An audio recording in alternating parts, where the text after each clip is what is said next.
Bueno, buenas tardes, bienvenidos, bienvenidas. Bueno, le voy a dar la palabra a los profes que vinieron a dar esta capacitación muy interesante para nuestra carrera.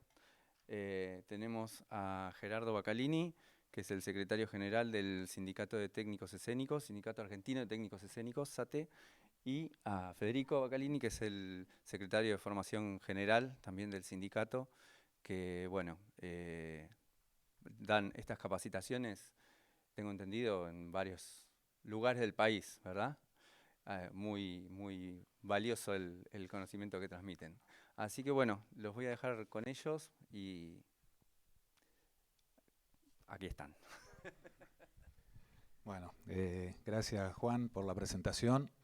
Aclaro que además de estar al frente de una construcción colectiva de trabajadores escénicos, tengo 35 años de trayectoria como trabajador escénico en el sector. Bueno, empecé en el año 86 como plomo y después me fui perfeccionando en el correr de los años con la especialidad de sonido. Y bueno, en la actualidad sigo trabajando en el sector privado y como operador de sonido, como eh, técnico de producción. Bueno, nada. Obviamente también estas capacitaciones se trata de transmitir experiencias de trabajadores a futuros trabajadores, a estudiantes, a músicos, a gestores culturales, a productores técnicos, a todo el arco cultural y del trabajo de un sector muy importante, ¿sí? Que fue creciendo año tras año y que hoy forma parte de un sector, por un lado, de trabajadores, ¿sí? Y por otro lado, todo lo que tiene que ver con lo formativo, ¿no? Desde que estas carreras y este oficio se empieza a estudiar de manera concreta en universidades, empieza a tomar también relevancia. Pero más allá de lo que es la acción gremial, lo que es la participación y la construcción colectiva, estamos atravesados por muchos factores, ¿no? Como actores, como integrantes de nuestro trabajo, de la cultura.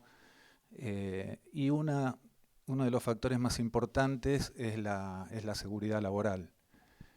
Tenemos muchas malas experiencias en ámbitos laborales sobre cuestiones de seguridad. Tenemos el triste antecedente de lo que fue la tragedia de Cromañón, ¿sí? Que marca un antes y un después. Un antes muy complejo, muy romántico de cómo se da nuestro oficio, ¿sí? Y un después intentando regular, intentando buscar normativas, intentando mejorar nuestro trabajo desde los lugares donde se trabaja, ¿sí? Hasta el trabajo concreto en sí, cada uno en su rol funcional, en su puesto de trabajo. Es complejo, nuestro entramado laboral está atravesado por muchos factores, no los vamos a ver todos en esta charla porque si no estaríamos meses, ¿sí? Hablando. Los que surjan de parte de la inquietud de ustedes, los hablamos y los podemos plantear, pero no vamos a profundizar mucho porque estaríamos mucho tiempo y habría que entender cómo es la conformación de toda la estructura, ¿sí? No solo de los trabajadores, ¿no? Sino de la producción, de cómo nace el evento, de lo independiente, de lo autogestionado a lo profesional, donde hay en juego un montón de factores, principalmente el factor económico, que también atraviesa el sector.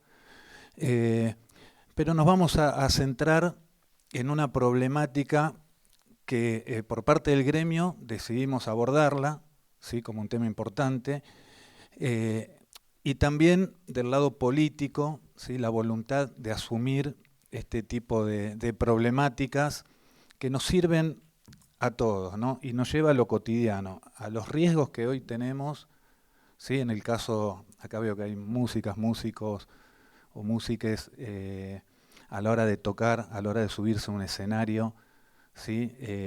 Detalles que no los van a hacer convertirse en electricistas, ni en expertos en seguridad, pero hoy van a tener una visión y algunas herramientas más, ¿sí?, para que ustedes empiecen a crear su seguridad, ¿sí?, la seguridad propia, porque esto se trata de que cada uno tiene que empezar a asimilar algunas cuestiones, incorporarlas, ¿sí?, como público, como trabajador, como artista, y ponerlas en práctica a la hora de o trabajar, o tocar, o actuar, o subirse a un escenario, o tener que realizar una producción.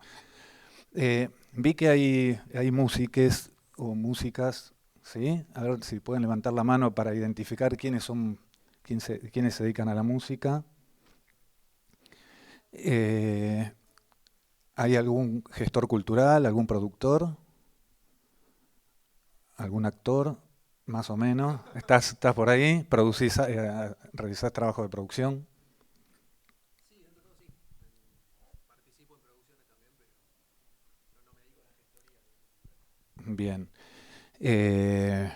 Alguien que venga, que no esté ahí en los que nombré, ni sea músico, ni actor, ni por allá. Escenografía, muy bien. Bueno, estás en el rango de los oficios.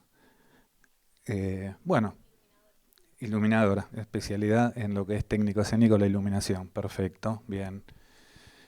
Bueno, más o menos para tener un pantallazo de quiénes son y qué hacen. Y estudiantes, bueno, todos, ¿no?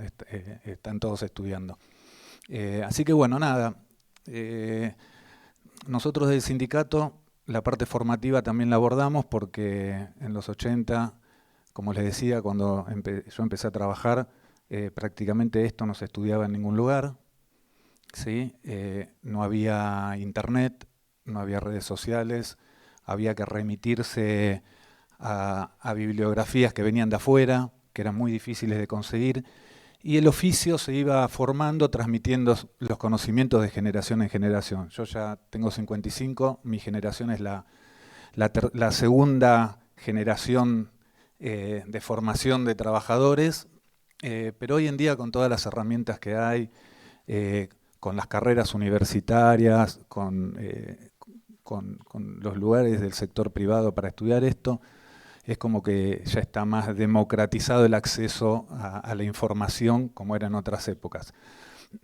Con el sindicato y con la voluntad política hemos elaborado un manual de prevención de riesgo escénico junto al Instituto Nacional de la Música. Eso lo pueden bajar de la página del INAMU de internet y yo hoy le voy a dejar un manual físico acá a la carrera. Pero bueno, vamos a empezar. ¿Sí? Nos vamos a ir metiendo un poco en lo que es la charla, ¿sí? Y bueno, cuando hablamos de los lugares, ¿sí?, nosotros en nuestra recorrida por el país vamos relevando, si hacemos relevamientos en los lugares donde hay shows, donde hay eventos, entonces nos paramos ahora en lo que sería los accesos a los lugares, ¿no? Y las características que tienen los accesos. Y acá tenemos que tomar todos el hábito, ¿no? Desde la elección de un lugar a donde voy a hacer mi música, a donde voy a tocar, o como espectadores, ¿no? ¿Qué nos pasa cuando entramos a un lugar? Entonces vemos que entrar puede resultar fácil, entrar a un lugar que no conocemos, pero no puede ser tan fácil salir y hay muchos ejemplos, ¿no? Cuando pensamos, entro a un lugar que no conozco, se apagan las luces, el lugar está oscuro, no lo tengo asimilado al lugar, no lo conozco, y es como quedarnos ciegos en un lugar, si pasa algo, no sabemos por dónde salir, ¿sí? Entonces, ¿qué empezamos a tener que tener en cuenta y qué es lo que le decimos a todos los lugares para que sea ese un lugar seguro? Bueno, señalizaciones lumínicas de la salida, de la entrada, las marcas con cinta refractaria de lo que pueden ser escalones, escaleras, zócalos o obstáculos que puede haber en el paso en el lugar, ¿sí? que estén bien señalizadas las salidas de emergencia, que las puertas de las salidas de emergencia no estén cerradas, no tengan obstáculos que impidan el fácil y rápido movimiento para salir del lugar en un caso de emergencia. Que haya luces de emergencia en los lugares, que es un déficit, recorriendo el país, recorriendo las salas, es un déficit muy grande que hay. ¿Sí? Los lugares no están preparados para una eventualidad de un corte de energía y ver por dónde hay que salir. Y que sea suficiente en todos los recorridos, ¿sí? Para saber por dónde tenemos que escaparnos en un caso de que haya que evacuar el lugar en esas condiciones, ¿no? A oscuras, con una situación que puede ser de desesperación, de pánico. Que las puertas de emergencia, primero que tenga puertas de emergencia el lugar, ya es algo a veces difícil de encontrar, ¿sí? Y que después, bueno, las puertas de emergencia no estén ni que tengan obstáculos, que no nos permitan salir, que estén cerradas, que tengan cadenas, que estén cerradas con candado, que tengan el barral de zafe o de salida antipánico, como un agregado más a la seguridad, que sea muy fácil salir. Que haya planos de evacuación en los lugares visibles para saber dónde estoy parado, para saber a dónde tendría que dirigirme, ¿sí? Y en cuanto a los trabajadores del lugar, a los técnicos, a los artistas, a los dueños de los lugares, que haya un plan de contingencia de evacuación ensayado y preparado, donde cada uno conoce y sabe cuál es su rol en un caso de emergencia. Esto se hace en todos lados y es un hábito que hay que empezar a tener, ¿sí? ¿Quién es el que tiene los números de teléfono de emergencia para llamar? ¿Quién se encarga de bajar la térmica? ¿Quién se encarga de guiar a la gente o al público o a los músicos hacia los lugares de salida? Bueno, un poco en eso consiste también la instancia de evacuar un lugar de manera rápida y segura, ¿no? Y dejamos un poco de lado ya lo que son los accesos a los lugares y pasamos a lo que sería nuestra conformación de un escenario seguro, ¿no? ¿Qué es un escenario seguro? Digamos, así como pregunta básica. No les voy a decir a ustedes que me respondan, ¿no? Que es un escenario seguro. Pero ¿qué se les ocurre que puede ser un escenario seguro? A ver, en grandes rasgos.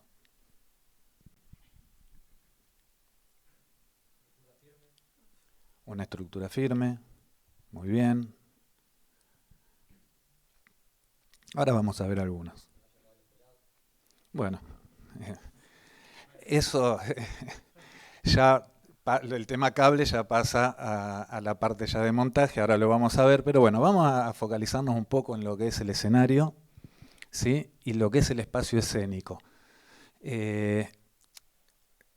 Estas definiciones nosotros las trabajamos colectivamente en el gremio, ¿sí? En la construcción de un convenio colectivo de trabajo, donde hay que definir muchas cosas, ¿no? Hay que caracterizar al trabajador, hay que caracterizar el lugar de trabajo, y el espacio escénico no necesariamente tiene que ser un escenario, como lo conocemos, un escenario físico.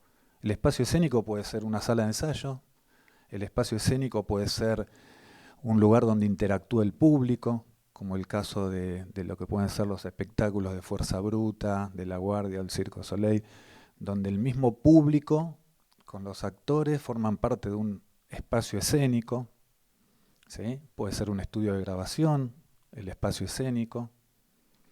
O sea, hay que verlo con amplitud. No es solamente un escenario físico como nosotros lo conocemos. Tipos de escenarios. Tenemos los escenarios portables, que son escenarios de estructura, muchos los conocen, con sus características, ¿sí? No vamos a profundizar mucho porque es complejo y eso va para otras, amerita otro tipo de charlas y de capacitación, pero para que tengamos un pantallazo y cómo nos ubicamos en los escenarios que hoy están en la actividad. Otro tipo de escenario portable son escenarios de estructuras layer. Layer es la marca, ¿sí? Y tienen particularidades de armado que lo hacen seguros, estables, siempre y cuando se los armen bien, ¿no? Tenemos los escenarios fijos que todos conocemos, pueden ser escenarios de teatro, ¿sí? De espacios donde se reduce un poco la variable del riesgo escénico, ¿sí? Porque ya hay cuestiones edilicias y estructurales que ya están preparadas, como bien decía el compañero, el escenario ya es firme, puede estar hecho sobre una base de material, ¿sí? Hay otros elementos que atraviesan el riesgo escénico en un escenario físico, son mucho más grandes los riesgos en los escenarios portables porque hay muchas más variables, pero bueno, el escenario fijo también las tiene, ahora las vamos a ir viendo. Y después, bueno, este es un escenario fijo con una fosa para orquesta, que tiene también características particulares, ahora las vamos a ver. Y lo que llamamos un escenario mixto, que puede ser un anfiteatro, donde además de la estructura del escenario ya preparada, también se agregan estructuras de tramos y layer, ¿sí? Por requerimientos técnicos. Ahora vamos a ver, ¿no? Un poco todo eso en la parte de rigging y de estructuras. Bueno, como les decía, ¿cuál es la conformación de un escenario seguro? ¿Cuáles son las características de un escenario seguro en el caso de un escenario portable? Bueno, que tenga acceso con rampas, no solo para equipos, sino también para personas con movilidad reducida, que tenga escaleras con barandas, ¿sí? Que tenga escalera. Hay escenarios que a veces nos encontramos con escenarios que no tienen ni escalera y hay que subir pisando un cajón de Coca-Cola, ¿no? Por decirlo así llanamente. Que las escaleras estén señalizadas, ¿sí? Esto hacen accesos seguros, que estén iluminadas, que no haya obstáculos. Partes del escenario, los que estudian teatro, los que están en teatro ya saben un poco cuáles son las partes del escenario, desde el proscenio hasta el ciclorama, pasando por bambalinas, nombrarlo de frente al escenario, centro, derecha, izquierda, lugares de trabajo, todo esto ya los que están en teatro y todo ya como que lo conocemos, pero lo pasamos así brevemente. Y nos metemos un poco en lo que es la parte del montaje escénico, ¿no? Bueno, cuando hablamos de nuestro trabajo en un escenario, o el trabajo que sea, siempre contemplamos estas variables, porque a consecuencia de lo que pase en esto se va a ver reflejado también en la dinámica del trabajo. Y por ende, volvemos a lo mismo, siempre todo nos condiciona y nos atraviesa en cuestiones de seguridad. Y ahora vamos a ver por qué. ¿Por qué es importante la etapa de preproducción? ¿Sí? Porque todo el trabajo que se haga en preproducción después va a facilitar a todo el mecanismo de articulación de trabajo que continúa.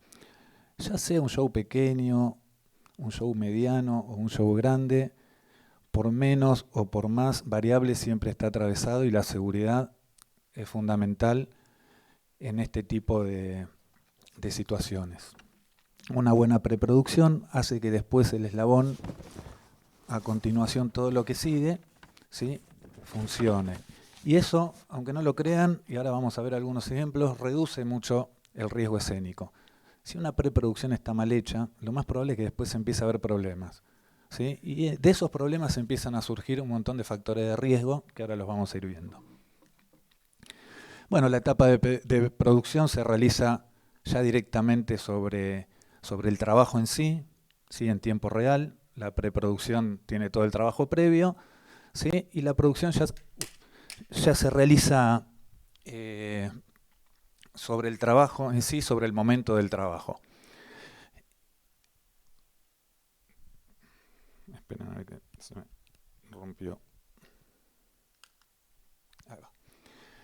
Y la postproducción algo que no todos le dan la importancia que tiene, ¿sí? Porque generalmente en el subconsciente, digamos que termina el show y se terminó todo, ¿sí? Pero hay que entender que una vez que termina un trabajo, que termina un show o una presentación, una obra de teatro, lo que fuera, el trabajo continúa, ¿sí? Para dejar el lugar en condiciones, para llevarse las cosas, ¿no? Para, como todos saben, ¿no? Para volver a dejar el lugar en condiciones y dar por finalizado, donde también estamos atravesados, porque si no hay una buena preproducción, el trabajo de postproducción, ¿sí? Genera factores de riesgo.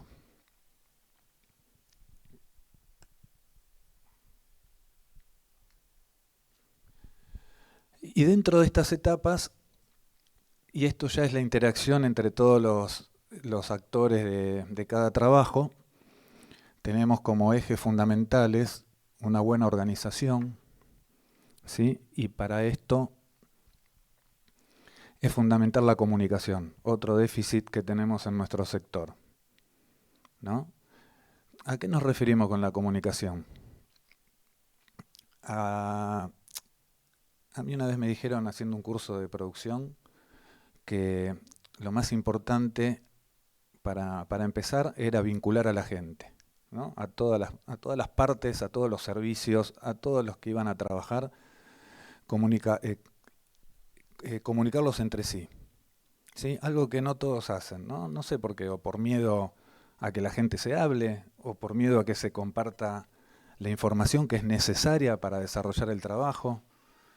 No sé por qué, pero en muchos sectores no se permite la comunicación y a consecuencia de eso empiezan los problemas. No, pero yo te dije una cosa, no, pero ¿a dónde me dijiste? ¿Cuándo me lo dijiste? Pero vos no me dijiste, pero se necesitaba esto y no lo tengo.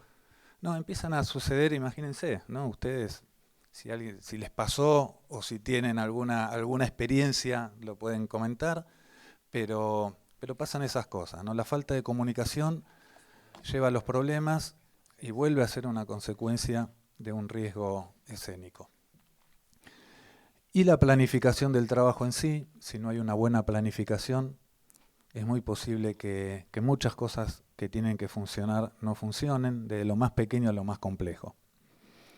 Obviamente tampoco vamos a profundizar porque hay cursos específicos de producción técnica donde se ven todos estos detalles, donde se analizan y se interpretan riders que si no se comparten uno no sabe cuál es el material que se necesita. Hemos visto muchos videos en YouTube donde una productora manda a los trabajadores, supongamos del área de iluminación, el rider, pero llegado al lugar las cosas cambian o te las cambian sobre el momento, ¿no? Cosas que pasan. Entonces ahí la información ya empieza a generar un problema, la falta de planificación, la falta de comunicación, ya pasan a ser un problema en el trabajo. Bueno, y uno de los problemas es que cuando no hay planificación, no hay comunicación, se produce esto que es la superposición de tareas, ¿sí? Cuando se corre a destiempo, por ejemplo, porque ya está la gente esperando para entrar al lugar y no hubo una planificación y todavía el trabajo en el escenario no está terminado o en la sala, ¿sí? Pasa esto que es la superposición de tareas. Vamos a graficarlo simplemente, ¿no? Hay que probar sonido y todavía el escenario no está terminado. Los músicos tienen que probar sonido, hay gente trabajando, está la compañera colgando las luces con una escalera en el medio del escenario, ¿sí? Pasando por arriba la pedalera del guitarrista o sobre el baterista, con el riesgo de que se pueda caer un artefacto, no solo dañar un instrumento con lo que cuesta, sino también poder lastimar a una persona. Entonces, acá ya tenemos un factor de riesgo que es la superposición de tareas a consecuencia de una mala planificación o un mal trabajo de coordinación y de comunicación en lo que es la parte de producción. Y pensamos en las áreas de trabajo, ¿sí? Hay que generar áreas de trabajo que sean cómodas, que sean de fácil acceso, donde el técnico asistente pueda tener una visión directa de los actores en el escenario o de los músicos, ¿sí? Pueda tener un panorama del escenario por donde moverse en un caso de que tenga que asistir a algún tema en el escenario. Las áreas ordenadas con el cableado de sonido, iluminación y video. Obvio que la foto es exagerada, pero son fotos de situaciones que ocurren, y que las vemos, ¿no? Y esto obviamente que genera conflictos estructurales de trabajo. Entonces siempre traten a los que están en la función del montaje o a los músicos que también o se arman sus propios equipos o tienen que ir a un escenario, que empiecen a ver y a ser conscientes de este tipo de cosas, ¿no? La desprolijidad también genera problemas, genera retraso y también es un factor de riesgo. El cableado de los instrumentos musicales para las músicas. Sí, claro.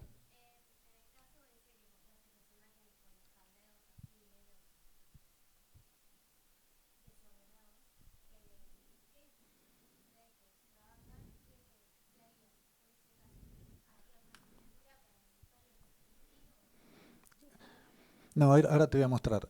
Hay formas de hacer bien el trabajo. Hay que ser ordenado, hay que generar el espacio para los equipos. Nosotros siempre hacemos una comparación, ¿no? Poner 22 jugadores de fútbol a jugar un partido en un ring, ¿sí? Obviamente no es lo indicado, y poner a dos boxeadores a pelear en un campo de juego de fútbol, ¿sí?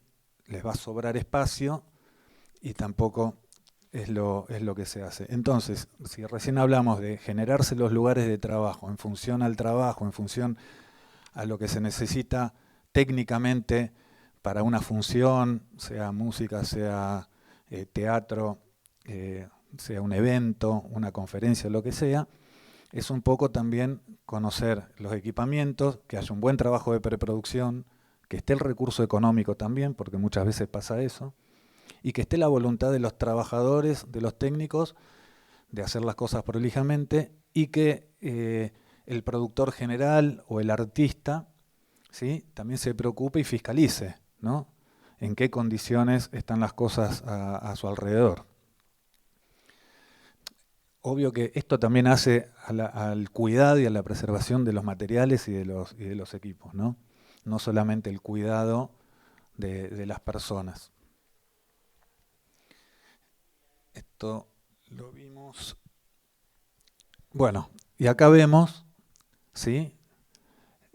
Que acá lo vemos a mayor escala, puede ser a menor escala, en vez de tantos racks o dimmer puede haber uno solo, pero hay formas de hacer las cosas prolijas, de pasar los cables ordenadamente por donde tienen que ir. Esto facilita la identificación de los cables ante algún desperfecto, que uno tenga que ir inmediatamente a buscar un cable y sepa seguir el cable para solucionar el problema. En el caso de una tarima, de una batería, las mangueritas, ¿sí? Ser ordenados, ser prolijo, prepararse, buscarse esos recursos. A veces es difícil, pero bueno, lo tenemos que empezar a generar entre todos, ¿no? Se pueden hacer bien las cosas, también se pueden hacer mal. Acá, por ejemplo, lo saco de un escenario y lo pongo en una conferencia, tan simple como una mesa con dos micrófonos, con una zapatilla de tensión para la computadora, ¿sí? Y acá vemos que la silla pisando los cables, ¿sí? Los cables desprolijos cuando podrían ir con una manguerita encintados ahí abajo de la mesa. Y acá estamos hablando de una simple conferencia, ¿eh? No hay un gran show, no hay una gran puesta, no hay mucha movida en el escenario, complejas. Sin embargo, esto es un factor de riesgo igual a lo de un show en un estadio, ¿sí? Porque ya están en riesgo las personas, con electricidad en el escenario, con cables de sonido, de micrófono. Esto para que vean, ¿no? Y tratemos de armar, porque no podemos ver toda la franja, pero con imaginación podemos ubicarnos de lo más pequeño a lo más grande y las cosas van a ser prácticamente las mismas. Y para esto hay elementos, ¿sí? Uno dice, bueno, el paso de los cables en el paso de la gente. Obviamente no lo vamos a ver acá porque estamos en una clase y no lo van a pisar, pero hay lugares donde pasan 10.000 personas, ¿sí? Donde hay mucho público, donde hay niños, donde hay familias, donde hay trabajadores, y hay elementos para la seguridad. Y acá volvemos a estar atravesados también por el factor económico, para los que hacen producción, ¿no? Donde tienen que poner en la balanza las cosas más importantes en cuanto a la seguridad integral, ¿sí? Porque obviamente que este recurso de los tapacables tiene un costo en una producción.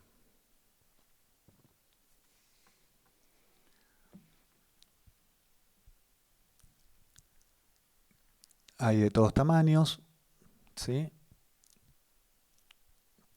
Esto ya lo conocían ustedes, ¿no? Muchos lo conocen, los ven, ya hasta se ven en la vía pública. Muchas cosas de nuestra actividad obviamente vienen de otros sectores industriales y otras han sido especialmente diseñadas para nuestra actividad. Y el mal uso, ¿no? A veces tenemos los recursos, se ríen, bueno, pero son cosas que a ver, las vemos, no es que las estamos inventando, las vemos cuando trabajamos, tener los recursos y no tener la capacidad para poder usarlos correctamente. No sé por qué. Es una matriz que tenemos que empezar a modificar. Me imagino que a veces también es por falta de planificación. Por eso, ¿viste? Volvemos, si nos ponemos a hablar y empezamos a hilar fino, vamos a encontrar todo. Sí, o de presupuesto también, ¿no? No tener un presupuesto para capacitar a la gente que contratás, también. Sí, sí, seguro. El factor económico nos atraviesa en todo sentido. No tener presupuesto para capacitar a la gente, ni tiempo, ¿sí? Ni tiempo. Tener los recursos y no saber usarlos, ¿sí? Entonces, bueno.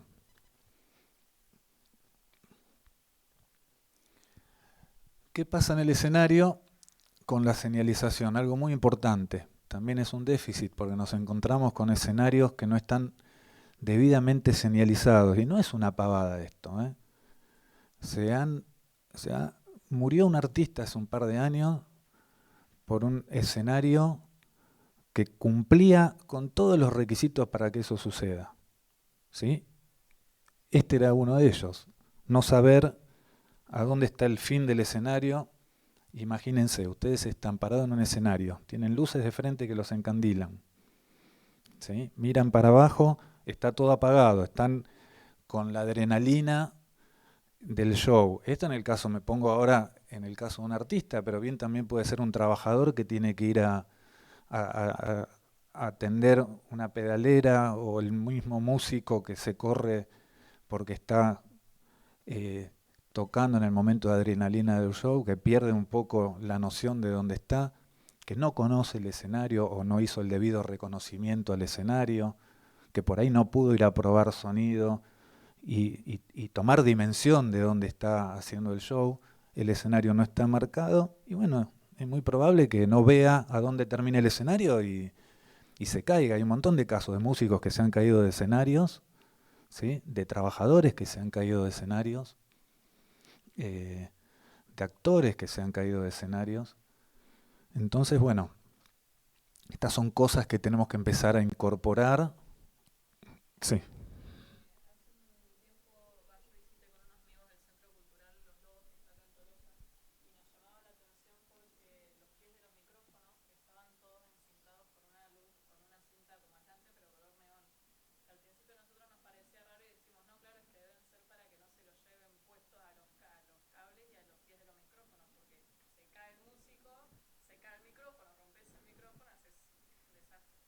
Sí, claro. Sí, sí, ahora, bueno, se marca hasta los pies, los bordecitos de los pies, yo también lo he visto en las patas, con cintita refractaria, que sirve para un montón de cosas, no solo para el cuidado, sino para ubicarse, ¿sí? Donde están en alguna escena en particular. Pero bueno, marcar los bordes de las escaleras, la parte de adelante y de atrás del escenario. Acá vemos un escenario que la parte de atrás tiene baranda. Tenemos un compañero que en un festival, en un Cosquín Rock, de los primeros, se cayó, se quiso apoyar en el fondo del escenario, había un telón, daba la sensación que el escenario terminaba ahí el escenario, pero no tenía baranda, se quiso apoyar en la tela, confundido por esa situación de no saber, no conocer, no ver, y se cayó de 3 metros, se quebró el brazo, ¿sí? Un operador de sonido de una banda de reggae muy conocida. Pero bueno, nada, son cosas que las empezamos a asimilar una vez que nos pasó, que le pasa a un compañero, ¿sí? Pero bueno, hay que empezar a concientizarse para evitar que pasen esas cosas, de eso se trata, ¿no? De empezar a prevenir. Sin la necesidad de lo que pasó después de Cromañón, que era más fácil cerrar los lugares, que no haya más lugares para hacer música, que no haya más lugares para actuar, si no están en condiciones. Entonces no era la cuestión cerrar los lugares, sino preparar los lugares para que justamente siga habiendo espacios para desarrollar la música y la cultura. Bueno, el foso para orquesta hablamos, ya se ven pocos teatros con fosos para orquesta, ya quedan muy pocos teatros de estas características, pero las hay, ¿sí? Y también tienen su riesgo, amén de que tienen que estar marcados. Existe lo que se llama la red de protección. No es nueva la red de protección, se usa en los circos, ¿sí? de hace mucho tiempo. Por ahí sí son elementos nuevos que se empiezan a incorporar en nuestra actividad, que también tienen un valor sobre la producción, ¿sí? Pero bueno, lo que va a hacer es impedir o limitar la caída de personas. Si Sergio Denis en Tucumán hubiese habido una red de contención, no hubiese pasado lo que pasó, y así un montón de caídas de personas. Y esta red de protección no es una media sombra, no es una red de arco de fútbol, ¿sí? Como a veces vemos para improvisar o para zafar una situación o buscar lo más económico. He visto improvisaciones de fosas con media sombra, ¿sí? Bueno, son redes especiales, con los bordes de acero, de lingas de acero, que se sujetan con mosquetones, ¿sí? como vemos acá. Bueno, acá se alcanza a ver un poco una red de protección en una sala. Y pasamos un poco a lo que es el transporte y almacenamiento de equipos, o en lugares fijos, o equipos que se trasladan de un lugar a otro. Y algunas consecuencias de la mala práctica, ¿sí? Que cuando uno va a abrir el camión se puede encontrar que las cosas se le vienen encima porque no fueron atadas o sujetadas con ratchet correctamente. Y en cuanto al almacenamiento de equipos en lugares que no sean húmedos, que estén con sus estuches correspondientes para el cuidado del equipamiento, ¿sí? Que haya un orden para lugares fijos, donde hay equipamiento en lugares fijos, mantener la limpieza de los equipos, del orden, es fundamental también para prevenir todo tipo de riesgo. Bueno, algunas consideraciones generales básicas del armado: nunca armar estructuras o escenarios cerca o debajo de cables de media o alta tensión, generalmente cuando se trabaja en la vía pública, es algo que a veces vemos. ¿Y dónde va el escenario? Va acá. Mirás para arriba, te pasa el cable de media tensión, el que pasa por la calle, ¿no?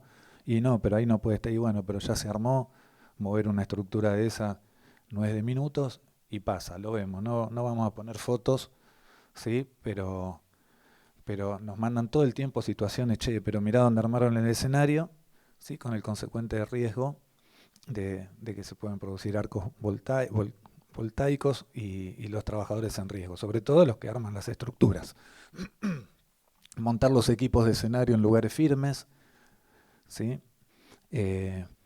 Hoy ya está sistematizado y se cuelga, pero todavía se siguen poniendo equipos en el piso, tanto de sonido como iluminación, artefactos en el piso, ¿sí? Como instrumentos para músicos en el escenario, amplificadores y pedaleras que están normalizadas. Ahora lo vamos a ver en la parte de electricidad un poco.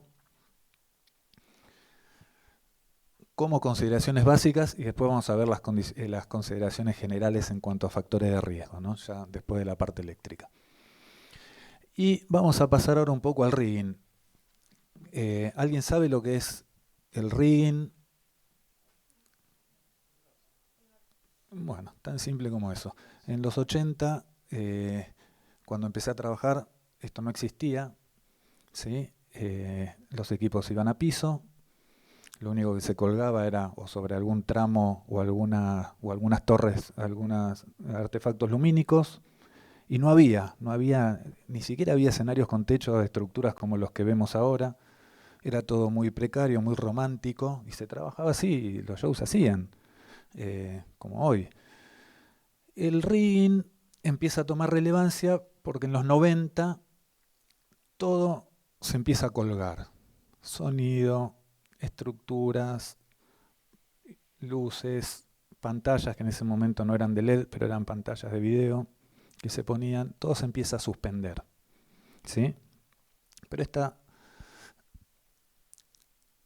esta disciplina viene de otras actividades, no es que la inventamos para colgar un sonido, para colgar las luces. Ya en el puerto se trabaja con mecanismos de rigging, en el deporte, en la construcción. ¿Sí? En el deporte lo más común es el alpinismo, la náutica a vela, por el tema de las sogas y los nudos, y el alpinismo en cuanto a elementos, ¿sí? y en sí a las personas elevándose, ¿no? Sí, obviamente, en el circo mucho antes que nuestra actividad, tanto con las redes, sino con los mecanismos de rigging, desde el izaje de las carpas, ¿sí? hasta los acróbatas en el aire. Bueno, del verbo rig, que significa rigging, izar elementos, ¿sí? con los elementos y de la forma apropiada, para más o menos tener el concepto de lo que es el rigging, ¿no? Desde un soporte mecánico apropiado, elevar objetos, ¿sí? de la forma adecuada. Ahora vamos a ver, tiene mucha importancia esta práctica en nuestra actividad. Hoy prácticamente todo se cuelga, de las pantallas de LED, el sonido, la iluminación y hasta las personas también, ¿sí? se cuelgan. Tenemos los casos, Circo Soleil, Fuerza Bruta.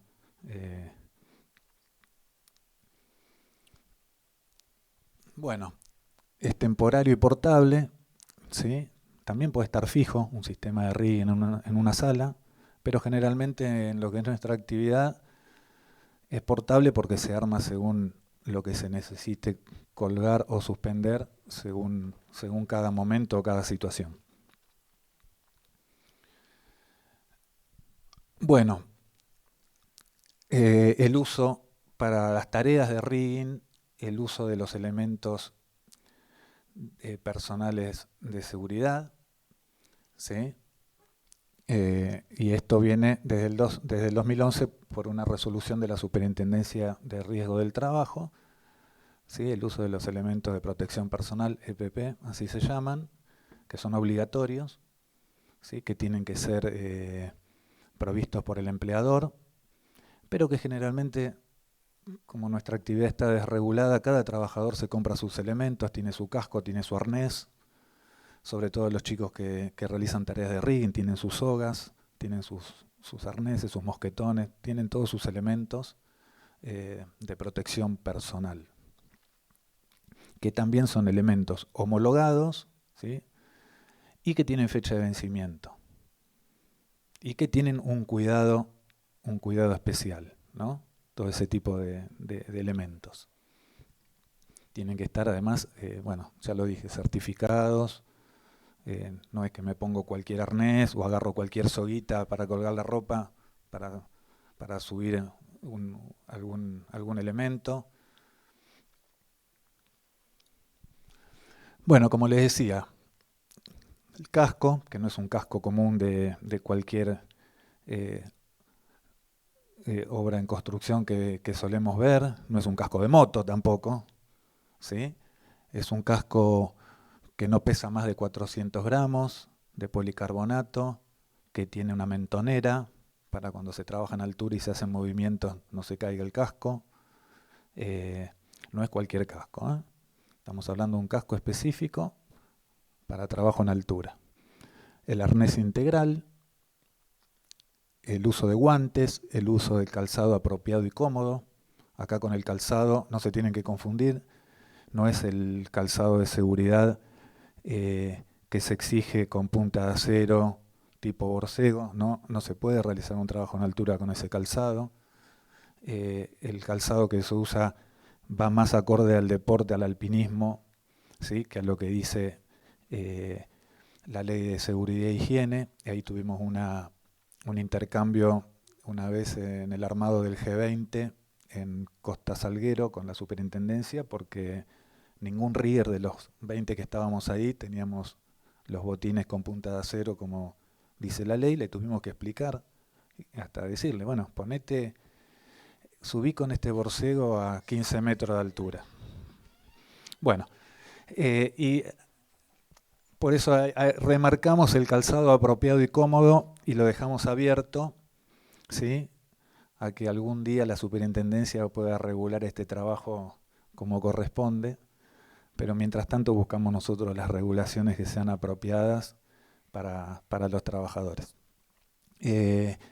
Anteojos de seguridad, no solo por algún reflejo que pueda ocurrir. ¿Alguien trabajó en altura de los que está acá? 2, 3. Bien, ¿a cuántos metros trabajaron? Bien. Bien. 6 metros. ¿Subiendo por estructura o por escalera? Por la roseta de los layers. Bien. Sí. Bueno, los tres con arnés, con casco, todo. Bien. O sea, bueno, ustedes tres ya saben lo que es trabajar en altura, saben que no es fácil, es incómodo, tenés que estar muy pendiente de muchas cosas, no solo por la seguridad de uno arriba, ¿no? Sino también por lo que pasa abajo, ¿sí? No subir con objetos que puedan caer. O sea, tienen que pensar, y no es fácil estar a 20 metros de altura, ni a 10 ni a 5 metros de altura haciendo un trabajo. Y bueno, los anteojos un poco tienen que ver con algún movimiento de alguna linga, de algún mosquetón, de algún cable, de algo que pueda en el tirón o en los movimientos incómodos que son a altura le pueda golpear en los ojos, ¿sí? Por el reflejo del sol también cuando están trabajando al aire libre, que los puede confundir, puede dar una sensación de mareo. Por eso es importante el arnés, para estar sujetados ante cualquier tipo de mareo, muy simple. No se trabaja en condiciones fáciles. Los de arriba tienen que contemplar todas las condiciones de seguridad para estar trabajando seguros y cómodos en altura, y los que están abajo, porque también hay riggers de piso, ¿sí? Tienen que preocuparse por facilitarle la tarea al trabajador que está trabajando en altura.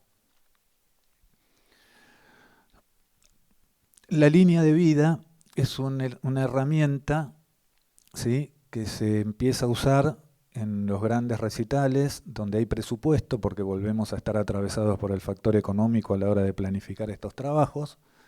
Ya habitualmente hoy ya se ve en muchos más lugares, en teatros, hay muchos lugares que ya tienen línea de vida, principalmente para los iluminadores, iluminadoras que tienen que moverse, desplazarse por los andamios, por las truces, por las torres, moviendo o direccionando los artefactos.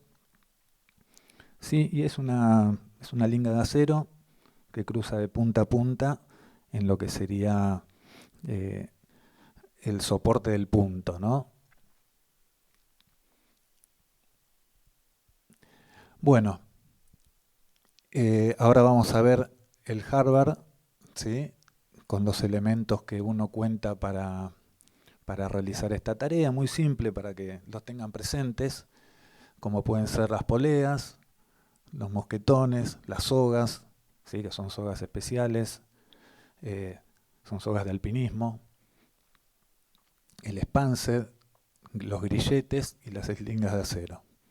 ¿Sí? Todos estos elementos son los que se usan, ¿sí?, para colgar un motor y a partir de ahí del motor, las estructuras, los bumpers de sonido, los tramos de luces, los bumpers de las pantallas, lo que se tenga que sujetar.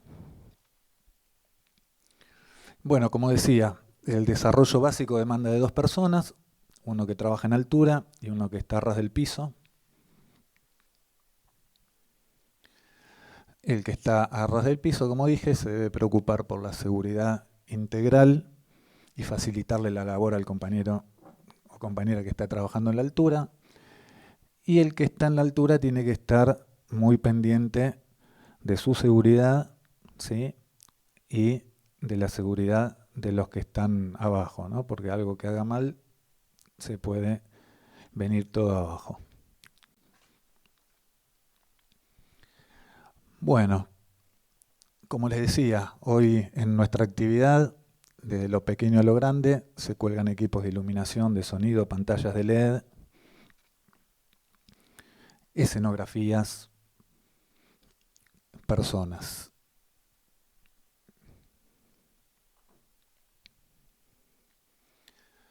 Bueno, hasta acá. Van viendo un poco cómo es la dinámica estructural sobre un trabajo, ¿sí? Les tienen que hacer hasta acá. ¿Alguien quiere preguntar algo? Por ahí se les va la idea y si no, bueno, lo preguntan al final. Sí.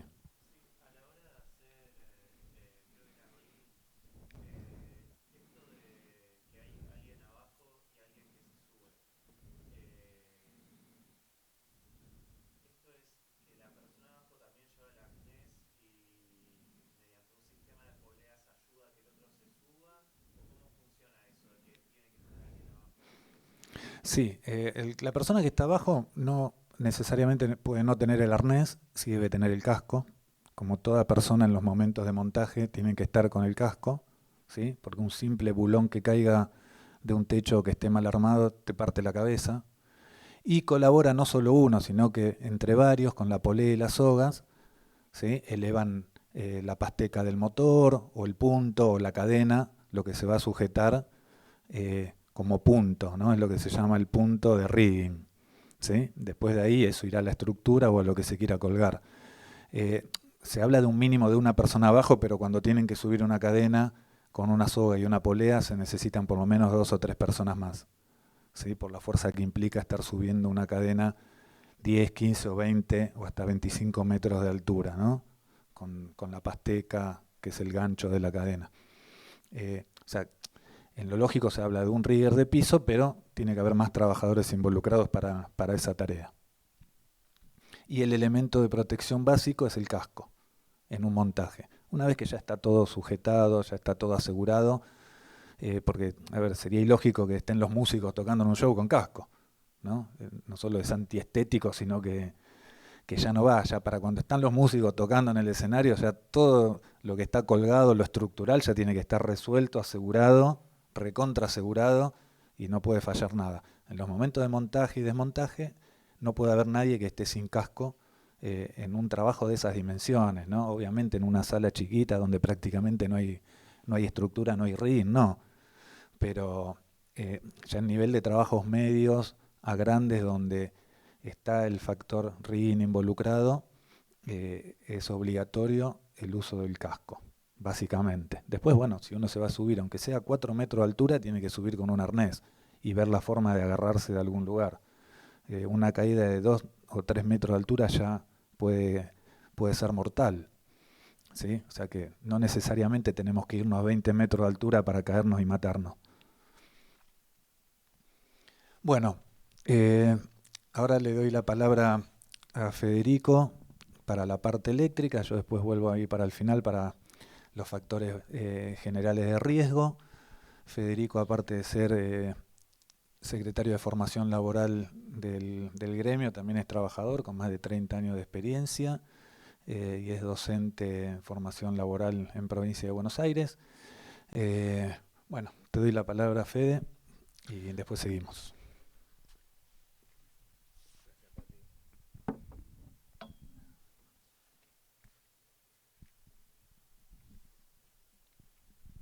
Bueno, ¿qué tal? Buenas tardes. Bueno, mi nombre es Federico Bacalini, como me presentaron ya. Voy a arrancar con las últimas 4 horas de la presentación. Bueno, vamos a hacerlo un poco más ágil. Si bien mi hermano Pati y yo militamos hace rato en el Sindicato Argentino de Técnicos Escénicos, Gerardo se explayó en muchas de las causantes o de los riesgos principales de nuestra actividad. ¿Sí? Para hacer un repaso, empezamos con lo que es accesos seguros, ¿sí? Y bueno, surgió la pregunta que no me la olvidé, de qué es lo que considerábamos nosotros un escenario seguro. Bueno, este conjunto de cosas que vimos en la presentación de mi hermano, de Pati, o de Gerardo, como quieran, son unas cuestiones que influyen un montón en lo que es un escenario seguro o no. O sea, un escenario seguro para mí, les digo cuál es mi opinión de la experiencia que tengo en el medio. Un escenario seguro es el que ofrece la mayor cantidad de garantías en materia de seguridad. Es lo que yo tengo entendido. Nosotros trabajamos en Argentina, todos, así que sabemos que por ahí hay muchas cosas en cuestiones de seguridad que no vamos a cambiar de la noche a la mañana y que nos podemos seguir encontrando en toda nuestra carrera con estas dificultades. Lo que nosotros tenemos que ser es capaces de poner un límite, ¿no? Poner un límite en lo que nosotros consideramos el show debe continuar o el show no debe continuar. Yo pienso que hay, digamos que por ahí coinciden conmigo, que hay cuestiones que son elementales en seguridad, que es por ejemplo el tema del rigging, que estuvimos hablando ahora en la última parte, ¿sí? Donde, bueno, para reforzar un poco lo que hace el de abajo del rigging, también prepara todo el material para colgar, o sea que tiene que estar atento a distribuir todos esos elementos para los que están arriba. El rigging es un factor fundamental de riesgo. Otro factor fundamental de riesgo, bueno, ya lo vimos con Pati, los accesos, el orden de los cables, etcétera, etcétera. Por ahí algo que no dijo él es que con muy pocos recursos nosotros podemos lograr igual que ese escenario sea seguro. O sea que no es una cuestión solamente de recursos, sino cuando mostró el ejemplo de los cables abajo de la mesa, a mí me pasó, viste, un cosquilleo como diciendo, escúchame, con 2 mangos, pero no me pongas las cosas abajo de donde pisa el orador, tengo la zapatilla, o sea, puedo desconectar todo lo que yo conecte ahí, etcétera. El riesgo, uno de los riesgos fundamentales que tenemos en nuestra actividad es el riesgo eléctrico, ¿sí? Causal de muchas de las muertes de músicos y accidentes laborales que se podrían haber evitado con una buena instalación eléctrica o con una buena conciencia de qué es lo que falta en una instalación eléctrica. Como bien dijo acá Gerardo, soy profesor de electricidad, de formación laboral, hace aproximadamente 15 años, pero aparte arranqué esto como plomo, después de asistir a un artista como stage manager pasé a una empresa que tenía sonido, que tenía iluminación, y a la par estudié todo lo que es audiovisuales también. Yo sé editar videos desde VHS, Super VHS, Umatic, formatos que antes eran en cassette y ahora, bueno, el Premiere, ¿no? Y ya todas las herramientas que todos conocemos. Veo que todos son jóvenes y bueno, ¿usan alguna herramienta audiovisual también? ¿Alguno se dedica a videos, hace esas cosas? No, editores. Bien, vamos. Entonces vamos a entrar en el tema de el riesgo que presenta la electricidad en nuestra actividad. Como verán, soy de otra generación, así que no apunto para allá el puntero. Pequeñas diferencias. Vamos a definir entonces qué es la electricidad. La electricidad es un agente físico presente en todo tipo de materia, o sea, todo tipo de materia o material contiene estática y está eléctricamente cargado. Hay unos que son más conductores y otros que no. Aunque les parezca mentira, el agua, que se considera como un conductor, no es gran conductor, sino todos nuestros sistemas de electricidad para las ciudades estarían conducidas por el agua. ¿Cuál de todos estos materiales se les ocurre que puede llegar a ser buen conductor o mal conductor de la energía eléctrica? El cobre, el mejor. El cobre, el aluminio y el oro. Se roban los cables de cobre, ¿para qué vamos a hacer de oro, no? Vamos a empezar por eso. Entonces, que bajo ciertas condiciones esa materia se manifiesta como una diferencia de potencial entre dos puntos de dicha materia. Eso es lo que denominamos electricidad, ¿sí? Y aquí vemos el ejemplo de un circuito eléctrico. Un circuito eléctrico, ¿para qué vamos a definirlo? Es lo mismo que un circuito de automovilismo, nunca se debe interrumpir, a no ser que coloquemos un efecto que lo interrumpa como un interruptor. En este caso tenemos una fuente de energía, que es la batería, la fuente de alimentación, nuestra fuente de alimentación del circuito. Bueno, tenemos una fase o positivo, ¿sí? Positivo se usa en electrónica, fase se utiliza según la reglamentación de instalaciones eléctricas. Negativo, tenemos una carga o un receptor, que en este caso es una bombilla o una lamparita, y un interruptor. Es el caso de que este circuito lo podemos llamar una linterna. Bien. A través de una carga empieza a generar lo que es tensión, ¿sí? La carga me provee esa tensión, esa fuerza eléctrica o carga que hace que la corriente fluya por un circuito. La unidad de medida de la tensión es el volt. ¿Alguien sabe más o menos cuál es el voltaje de la red eléctrica que se usa en este país? 220, todo lo tenemos claro. Bien, el voltaje genera una tensión. Y en nuestro país ahí dice, ¿para qué les digo si decía ahí? Corriente o intensidad, una vez generada esa tensión, genera un movimiento de electrones. Estos electrones, cuando fluyen por un conductor, generan una corriente eléctrica que va de un punto al otro. Muchos tienen la teoría de que va de positivo a negativo, otros que va de negativo a positivo. Es la circulación de la energía, tomen eso como base. A mayor intensidad, mayor corriente, menor intensidad, mayor electrones circulando. También tenemos una medida que es la resistencia, que es la oposición al flujo de la corriente en un circuito eléctrico. La unidad de medida es el ohm. Potencia, que es el resultado de la diferencia de potencial entre los extremos de una carga. Y se utiliza una unidad de medida que es el watt. El watt es lo que determina cuál es la potencia de esa carga que nosotros estamos alimentando, o sea, del receptor. Lo que teníamos en la lamparita, o lo que sabemos por la lamparita, es que tiene su consumo, está relacionado con la potencia. Las lamparitas de antes eran de 100 watts, ahora son de 7 watts. Bueno, a eso se refiere cuando hablamos de potencia. Y vamos a los principales peligros de la electricidad. La electricidad no es perceptible a los sentidos humanos, no tiene olor, no se detecta la electricidad a simple vista, pero en contacto puede ser altamente peligrosa. ¿Sí?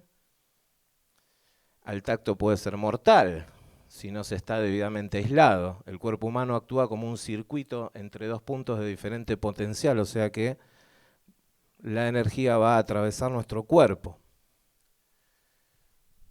Empecemos entonces a determinar cuáles son los factores de riesgo en una instalación eléctrica.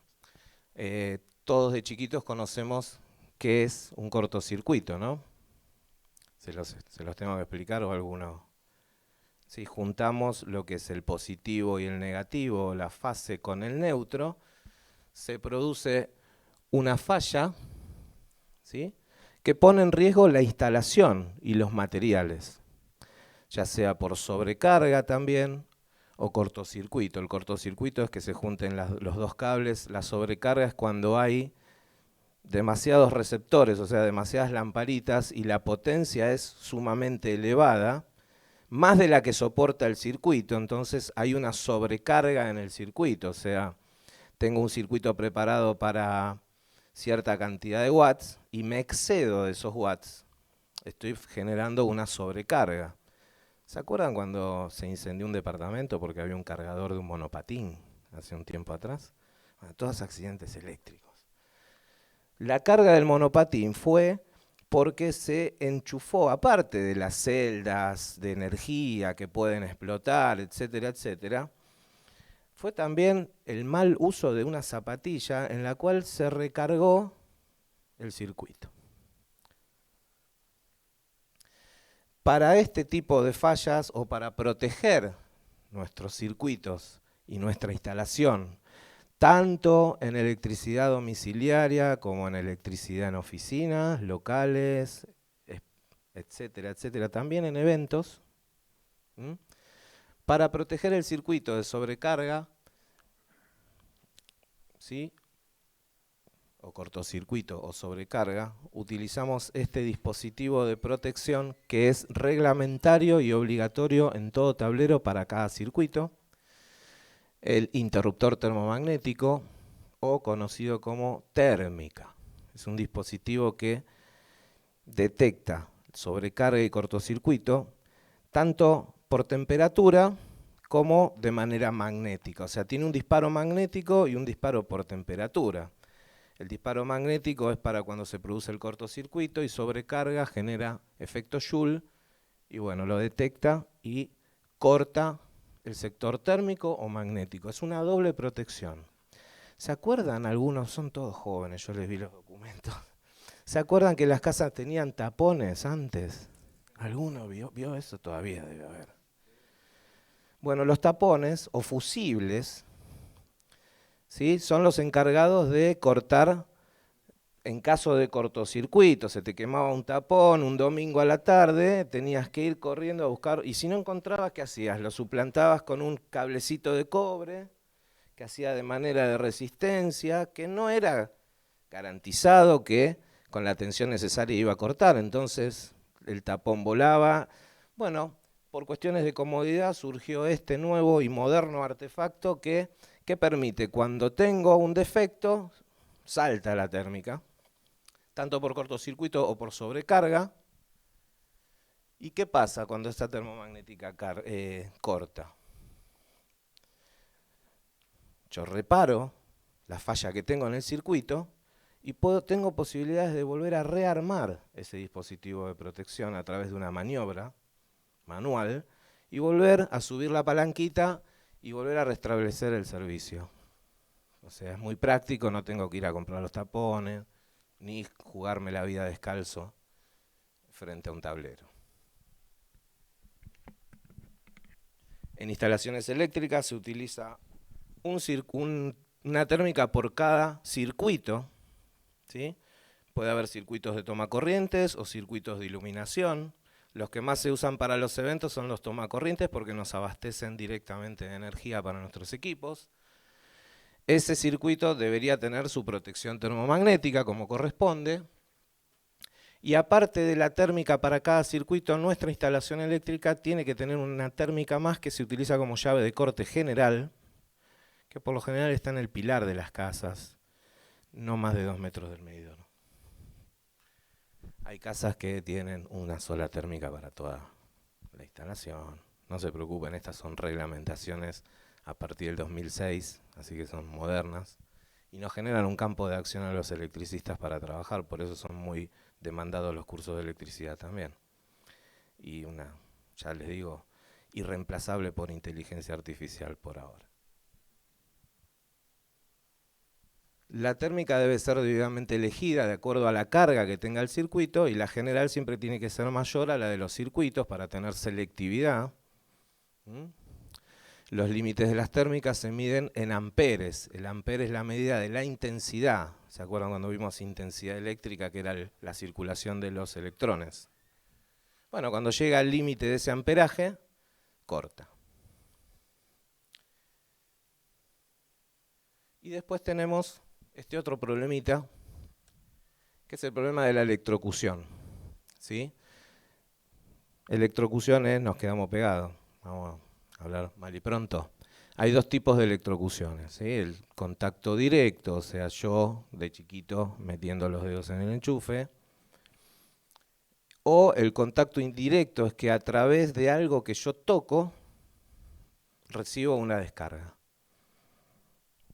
El micrófono, por suerte, no patea en este caso, pero cuando patea el micrófono o patea una estructura, ¿se acuerdan de ir descalzo a la heladera? Que nos recomendaban no ir descalzos a la heladera porque daba patada y estática, etc. Eso es contacto indirecto. Yo toco un lavarropas que está defectuoso y la energía, fíjense como en la imagen, va a atravesar por mi cuerpo, porque va a buscar la salida más rápida de descarga a tierra. Entonces, contacto directo e indirecto, que es la otra protección obligatoria que tenemos que tener en nuestras casas y en nuestras instalaciones, tanto comerciales como domiciliarias. ¿Sí? Cualquier lesión debida a la electricidad es potencialmente grave. No se necesita tener toda la carga de los 220 volts, sino que con pequeñas cargas menores también puede ocasionar un riesgo inminente. El cuerpo actúa como intermediario entre el conductor eléctrico y la tierra y provoca, lesiones, causar la muerte, quemaduras, etc. El shock que produce en el individuo de la corriente eléctrica es que entra y sale del cuerpo, puede derivarlo, provocarle la pérdida de conciencia, incluso cortarle la respiración e interrumpiendo los latidos cardíacos. Puede pasar como no puede pasar. Lo bueno es que no tomemos riesgos en estas cuestiones, ¿sí? Porque a veces les ha pasado que por ahí nos pega una patadita y nos perdona la vida, y hay otras veces que no. Pequeñas cantidades de corrientes, pueden empezar a causar este tipo de diferentes lesiones, ¿sí? De 1 a 3 miliamperes, más de 8 miliamperes. Para que se den una idea, la medida ampere, miliamper es por debajo, ¿sí? En escala. Es una escala de reducción, miliamperes. O sea que con muy pequeña corriente eléctrica nos puede empezar a causar daño a nosotros. Bueno, valores mayores a 10, hasta llegar a la cifra de 30 miliamperes, el cual es un límite porque ya 40 miliamperes ya, si lo recibimos, nos puede provocar el paro cardíaco directamente. O sea que con bajas cantidades de intensidad eléctrica, nuestro cuerpo puede parar de funcionar, nuestro corazón. Para este tipo de para protegernos de esto, está este dispositivo de protección obligatorio también en instalaciones eléctricas, que muchos no lo tenemos. Bien. Una corriente mayor a 0,03 amperes, o sea, fíjense, 0,03 amperes son 30 miliamperes, puede provocar la muerte. El dispositivo de protección ante esta falla es el disyuntor. Tiene que cortar al llegar 30 miliamperes, eso lo van a ver en las especificaciones del producto, y protege la vida de las personas. O sea, tenemos la termomagnética, que es la que nos salva los equipos, los cables, la instalación en general, y el disyuntor es el que salva la vida humana. O sea, actúan por dos cosas diferentes, ¿sí? El disyuntor no cortocircuito y sobrecarga, el disyuntor es por contacto directo o indirecto. Debe actuar de esa manera. ¿Alguna pregunta aquí? Dice que no funciona si tienen las polaridades invertidas electromagnéticas. ¿Cómo puede tener la polaridad invertida? Bien, llegaste. Todavía no lo vimos, ahora lo vamos a ver. El disyuntor no funciona si la instalación puede no funcionar, pero no funciona, probado en mi laboratorio con los alumnos, lo probamos así y no es. No funciona el disyuntor si no posee el circuito, si no posee una puesta a tierra. ¿Todos saben lo que es una puesta a tierra? Una jabalina, un electrodo enterrado en la tierra, no en un cantero ni macetero. Bien, ni bolsita con tierra. Sí, ahora vamos a ver los componentes de la puesta a tierra. Y tampoco funciona el diferencial, o sea, no salta el diferencial si están las polaridades invertidas, que ya las vamos a ver, en los tomacorrientes. O sea, tiene que estar toda la puesta a tierra, todo el sistema de puesta a tierra presente y también las polaridades correctas en los tomacorrientes. ¿Sí? Ahora más adelante vamos a contestar esa pregunta entre todos.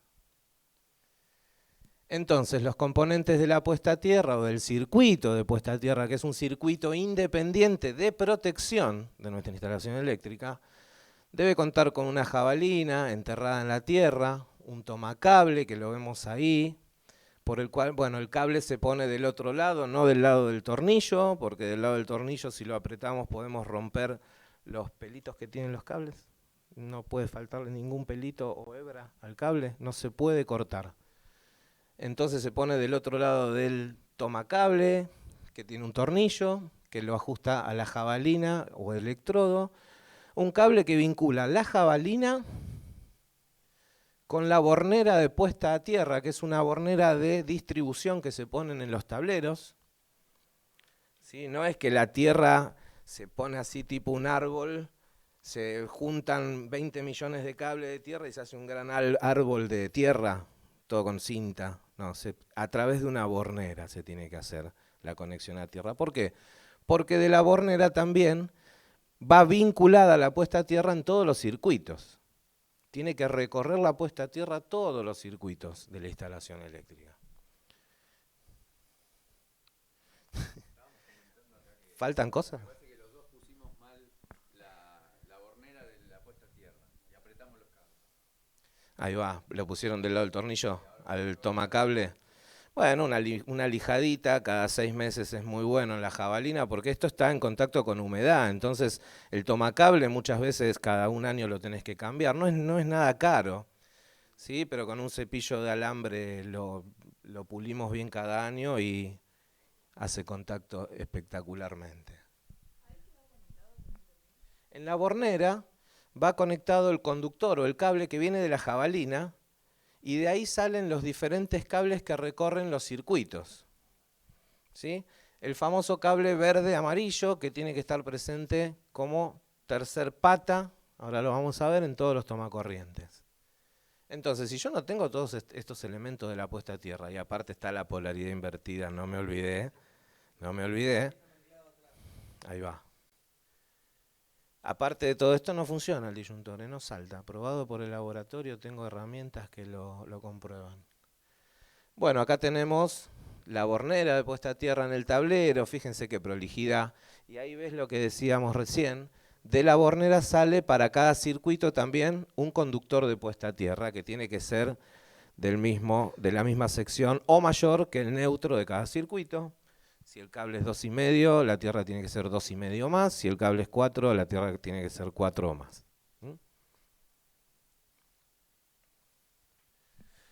Bueno, también todos los puntos de utilización, o sea, tomacorrientes, alargues también, porque podemos tener alargues defectuosos, invertidos, dados vueltas, tienen que tener presente y conectada la terminal de la puesta a tierra. ¿Conocen? ¿Sí? En un enchufe tenemos 3 espigas, no 3 patas. 3 espigas, la tercera espiga, que es la de la puesta a tierra. Algunos artefactos vienen con 3 espigas y algunos artefactos vienen con 2 espigas, o sea que no tienen la espiga de la puesta a tierra. Artefactos es todo lo que yo enchufo, ¿sí? ¿Estamos de acuerdo? Algunos vienen con 2 y otros con 3, por ahí ventiladores vengan con 2 de las espigas y no necesiten la puesta a tierra. Bueno, los artefactos que no vengan con la terminal a tierra es porque no la necesitan, pero los que sí la tengan no la tenemos que eliminar. Tenemos que darle continuidad a esa tierra, ¿sí? Porque nos va a proteger de que si nosotros tocamos, como va la electricidad, la falla, va a buscar el lugar con menor resistencia para fugarse, va a ir a la jabalina en vez de a nuestro cuerpo. Bueno, alguno más o menos hablando ahora de tomacorrientes y enchufes para ir al tema acá del compañero. Estos son ejemplos de fichas o enchufes que nos podemos encontrar en todas partes del mundo, ¿sí? tenemos el ejemplo A y B, que son las americanas, las que nos vienen a veces en los artefactos. La americana sin tierra es la A, la americana con tierra es la B. Muchos en América también cortan esa tercer pata. O sea, no es solo propiedad nuestra. Después tenemos otro tipo de fichas. ¿Cuál les parece que es el que nosotros en Argentina, aparte de China, y aparte de Nueva Zelanda, y aparte de Australia, miren cuántos países? La I, coinciden todos. Bueno, nosotros por norma, a partir del 2006 y un poquito antes también, adoptamos este tipo de fichas, que se llama tipo I, o para la norma nuestra, ¿sí? Vendría a ser esta que está ahí, ¿no? La I. Vemos que están las 3 espigas. La tercera espiga es la espiga de la tierra, que suele ser más larga. ¿Sí? ¿Por qué? Porque vino fallado el enchufe, no. Porque la primera espiga que entra en el enchufe es la de la tierra y la última en salir. O sea que por eso es más larga la espiga. ¿Bien? Una vez conectada toda la continuidad de la puesta a tierra, se conecta con todo el circuito de la bornera, de los cables. Tiene que estar correctamente el enchufe armado. Bueno, vamos con la norma I, entonces. Es la norma IRAM 2071. Estos son los enchufes reglamentarios. Los que deberían, si vos tenés que hacer una instalación nueva y sos matriculado, como es mi caso, tenés que justificar que vos estás instalando materiales certificados por norma IRAM. Si está fuera de la norma, no es aprobada la instalación, etcétera, etcétera. ¿Sí? O sea que yo para firmar, si no, existen otro tipo de tomacorrientes, lo vamos a seguir encontrando en las casas de electricidad que son binorma, que vienen con este y con la patita redonda también. ¿Qué problema tenemos con la patita redonda? ¿Y qué problema evitamos teniendo esta clase de tomacorrientes? Primero que no tiene la espiga de tierra. Muy bien. Y segundo, ¿cómo es tu nombre? Mateo. ¿Y cómo es tu nombre? Oh, sí. Yamil, los dos tienen razón, ¿sí? Le falta la tierra y aparte se puede enchufar de los dos lados. ¿Eso qué me permite a mí? Cambiar la polaridad, eso que estábamos hablando con el compañero, discúlpame tu nombre, Juan. Podés enchufar un artefacto de un lado y podés enchufar el artefacto del otro en una patita redonda. Por ahí para un celular, que eso es lo que mayormente tenemos de patitas redondas, que heredamos a veces de cosas que traemos de Europa y eso, nos vienen con patita redonda, no la necesita la puesta a tierra. Es un transformador de un celular que tiene las bobinas separadas, o sea que no hay riesgo de puesta a tierra para los que conocen un poco de electricidad. Entonces, estaría justificado que todavía para ese tipo de celulares los sigan usando, pero deberían venir ya todos estandarizados con esta norma, la cual vos no podés enchufar al revés. Entonces, lo que es fase o positivo permanece siempre identificado en un mismo lugar y lo que es el neutro o el negativo también en su lugar correcto. Si está invertida la polaridad, no va a funcionar el disyuntor. No funciona. La polaridad correcta en un enchufe, ya saben ustedes que tenemos dos tipos de enchufe, uno que se le denomina macho y otro que se le denomina hembra. No es nada a propósito esto. Y esta es la correcta ubicación de la polaridad en lo que es el enchufe hembra. O sea que si nosotros lo miramos de frente al enchufe que tenemos en la pared o en cualquier zapatilla, nos vamos a dar cuenta que, bueno, se parece mucho a la cara de un chino. El chinito preocupado, el chinito preocupado, le digo. Sabemos que en un enchufe hembra, el ojito del chinito de la derecha es la fase y el otro es el neutro, por consecuencia el tercero es la puesta a tierra por descartes. Si ustedes, bueno, vienen señalizados muchos a la otra, algunos no y te confunden. Tengan cuidado porque es espejo con el macho, porque el macho es al revés, el chinito. Mira qué teoría. Sí.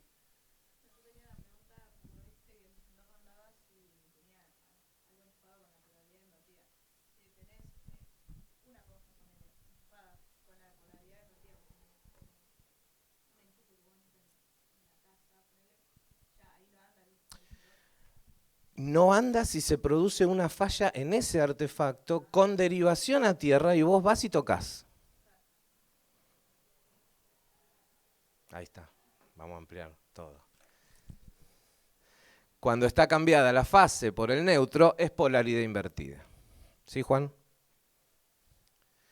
La polaridad invertida es muy peligrosa porque muchos de los equipos vintage o antiguos tenían esta cápsula que ven ahí roja, ¿sí? Que es un capacitor. Un capacitor es un elemento electrónico que acumula cierto voltaje y lo libera. Si nosotros tenemos la fase en el lugar del neutro, fíjense que esta cápsula, ¿a dónde hace contacto? Con la chapa. La chapa debería ser la masa de ese artefacto. Si yo pongo la fase en lugar del neutro, estoy electrificando la chapa. Cuando esa cápsula acumule suficiente energía y dispare,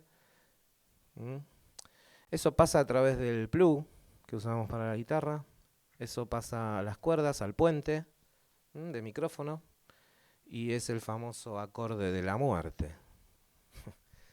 Sí, con el pie de micrófono hemos tenido compañeros que se han desvanecido en el escenario a causa de eso también.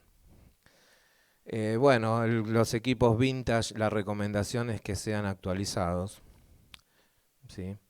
Que se les ponga un transformador de bobina separada como corresponde. No modifica el sonido. No se les va, el Twin Reverb no se les va a hacer Marshall. ¿Bien? Vamos por esa. Pero es peligrosísimo. Ahí inclusive tenemos, ese es un Twin Reverb, porque tenemos el ground leaf. Al yo activar el ground, estoy mandando esa descarga a la chapa. O sea, solucionaría un tema de sonido, ruidito, pero... Bueno, este es el esquema del circuito con la polaridad invertida, la cápsula de la muerte o el capacitor de la muerte que le llaman. Y bueno, y la importancia también de equipotencializar todo lo que son las masas extrañas. O sea, nosotros tenemos un escenario como el layer que vieron acá con Gerardo, que es de estructuras, ¿sí? Si ese escenario patea, problema, ¿no? O sea, que el show debe continuar es hasta este punto. O sea, patea el micrófono, yo toco algo, un borde de una consola y me da estática. Bueno, puede ser que yo tenga unas zapatillas muy, viste, que anduve por la alfombra. Y la primera vez que me suceda está bien por ahí que me baje del auto y me dé patada el auto. Pero si pasa constantemente y que me apoyo y me da, parece un magiclick la vida, bueno, no. Ese es el límite entre el show o informo, ¿no? Lo que está pasando, porque nosotros tenemos la facultad de por lo menos observar y decir, mira, este es el límite, ¿no? De lo que puedo evitar. Mira, hasta que no solucionemos esto, que es poniendo una jabalina. ¿Mm? Tengo una duda. Sí. A mí me pasa bastante seguido que por ahí me bajo del auto y El auto está en movimiento, no tiene contacto con la tierra, las gomas están generando estática y antes usaba una colita rutera, que era un pedacito de metal que tocaba la carretera y hacía la descarga. Te puede pasar que te siga dando estática el auto, genera estática, eso no tiene contacto con la tierra, es energía cinética convertida. No, eso ahí no te... Sí, es...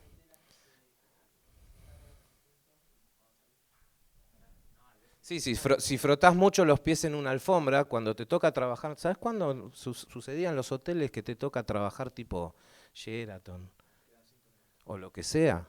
¿Sí? Cuando te queda el pie un poquito que estás caminando con la alfombra ida y vuelta y que a veces tocas algo y te queda patada. Bueno. Equipotencializar es poner también a puesta a tierra todo lo que son las masas extrañas, o sea, estructuras también tienen que ir puestas a tierra. Sí. hay una forma sin ser electricista y rezar todo el cableado, digamos, de saber si hay un problema de este tipo antes de empezar la parada. Sí, a través de mediciones. ¿sí? A través de diferentes tipos de mediciones, con los diferentes artefactos como pinza amperométrica o voltímetros, nos podemos, o algunos otros testeos que hay, podemos certificar que está la puesta a tierra presente. Hay un montón de revisiones oculares y mediciones que podemos hacer. ¿Sí? Para eso ya, si querés, después te digo de la clase cómo podemos solucionarlo. Bueno, todas estas sugerencias de electricidad, obviamente hay una ley del ENRE, por la cual toda instalación eléctrica debe ser llevada a cabo a través de la reglamentación 9364 de instalaciones eléctricas o ejecuciones de instalaciones eléctricas de la Asociación Electrotécnica Argentina, AEA. Es una ley de que no es que se juntaron improvisados, sino que son ingenieros, arquitectos, ¿sí? Todos los que están habilitados para tener una matrícula eléctrica, electricistas expertos, y comenzaron a ver todo esto y bueno, se conformó una reglamentación que es la que se toma como base a si vos querés hacer una instalación eléctrica, si querés hacer una declaración de cargas ante cualquiera de las empresas eléctricas para pedir tu bajada de suministro, te tenés que guiar por las reglamentaciones de AEA, que más o menos es lo que estábamos viendo antes, no, es todo lo que estábamos viendo antes. Cuando les decía es obligatorio tal y tal, es porque la AEA, a través de esta reglamentación, nos está marcando estos puntos. Y aparte, todos los materiales, como dijimos, tienen que estar certificados por normas IRAM, ¿sí? O con este simbolito o con el simbolito de la S. Todo material que usemos tiene que estar normalizado. Uy, se me sí. Ponele que en un caso que estés en un escenario, tocas algo y te patea. ¿Cómo haces para solucionarlo? Bueno, tenés que ir a la sección de energía, si hay algún responsable, y decir, bueno, comprobar a través de mediciones de que esté presente la puesta a tierra o que esté operativa o no, y se tendrá que solucionar eso antes de seguir. Quien lo hace, un matriculado. Eso no tenemos que tocar nosotros como técnicos, no tenemos que estar tocando tableros si no estamos autorizados o sabemos hacerlos o somos idóneos en la materia. Pero hasta que un matriculado no lo solucione, no te piso el escenario, ni vos, ni yo, ni el artista, que podemos llegar a estar en riesgo todos. Como dijo acá Gerardo, el ámbito escénico no es solo el escenario, y las personas no son solo los artistas, ¿sí? Nosotros que estamos trabajando también somos los importantes.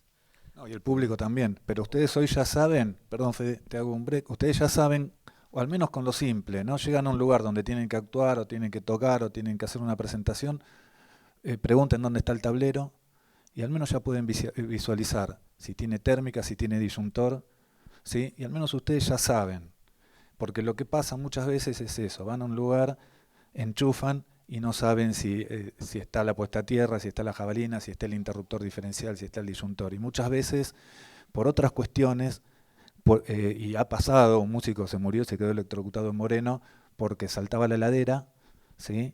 Y saltaba porque tenía una falla en la heladera. ¿Qué hicieron? Sacaron el disyuntor, que era lo que estaba actuando, ¿sí? Era más importante salvaguardar la bebida fría, ¿sí? Que la integridad de las personas.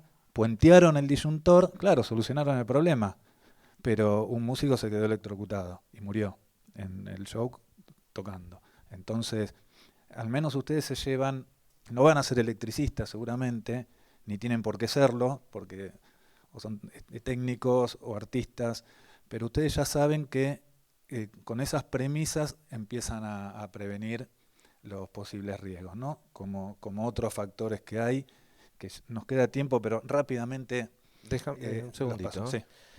Para terminar, entonces, mucho de lo que le digo a mis alumnos y que dijo recién Gerardo, yo doy cursos de electricidad, los que se gradúan son electricistas, no.